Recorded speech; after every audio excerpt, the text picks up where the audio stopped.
Good evening and welcome back to Prime of Midlife. It is Thursday evening and this evening we are talking food resilience. I have a report here which was published today from the National Preparedness Commission. And they published a report today saying how the UK society copes with food crises. And basically the answer is we don't. It says here that since World War II, the UK's experienced a revolution in food. Diet, supply and tastes have changed, become more used to more plentiful, diverse and aseasonal food. At the same time, access to food has become more dependent on fewer, larger suppliers, while still being subject to the vagaries of unequal incomes and living standards. So that's roughly where we are just now. And what this says is that this report considers what would be entailed for the public if the status quo were disrupted. What would public reactions be? How prepared for food shocks are the British? Specifically, it sets out a challenge, the necessity to take food shocks more seriously, and how to improve civil food resilience. It's quite a big report and it asks some very important questions, and the answers are not very positive for the British people, I have to say. We do not have a food resilience plan. We have no stockpiles of food. We have no emergency rations for just in case. All our food, or the majority of our food, is brought in on a just-in-time basis. Now, if anything happens to disrupt transport, our just-in-time basis leaves us with very little. And one of the main things for food resilience is everyone starts growing, which is great. Apart from the fact of I've tried doing that a couple of years in a row and I am useless at it. Now, that's me. What about younger people who have never had gardens, who've never seen gardens, who've never seen food growing, who haven't been out of the cities into the farmlands, etc.? They have no clue. And to suddenly say, well, you need to start helping us grow food. Nobody has a clue how to do that. There's so many people don't know how to grow their own food, me included. I mean, I have a rough idea, but, sticking it in the ground and hoping for the best doesn't really work. You have to work at it.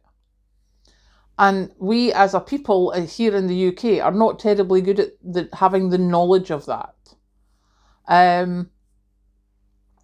There was mention of, there's food banks, etc., but they're trying to shut themselves down. They're hoping that they won't be needed. Really? The way this place is going? The food banks are going to be here for a while.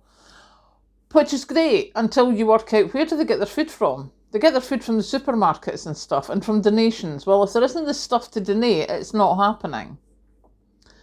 So, yeah, if you've got maybe 20 minutes to half an hour, I'll put the link in the description below. Have a read of this because it basically tells us how unprepared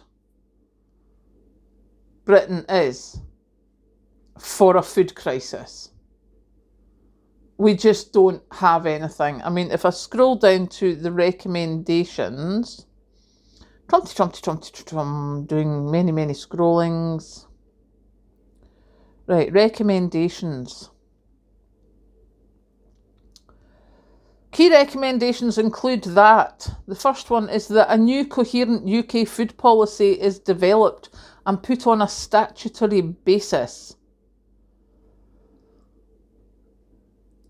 by increasing domestic production, diversifying sources and enhancing regional food.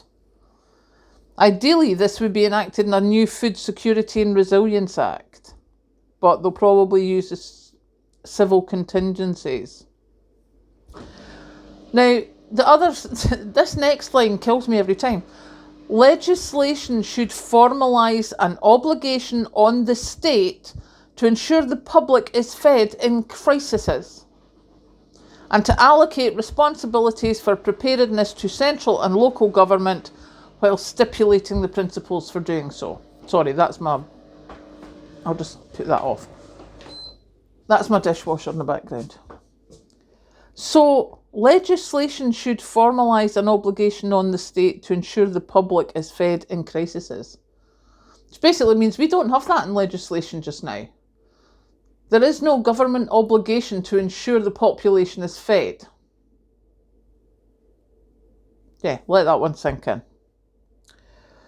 Just-in-time food distribution should be altered towards a just-in-case. DEFRA should conduct a more realistic assessment.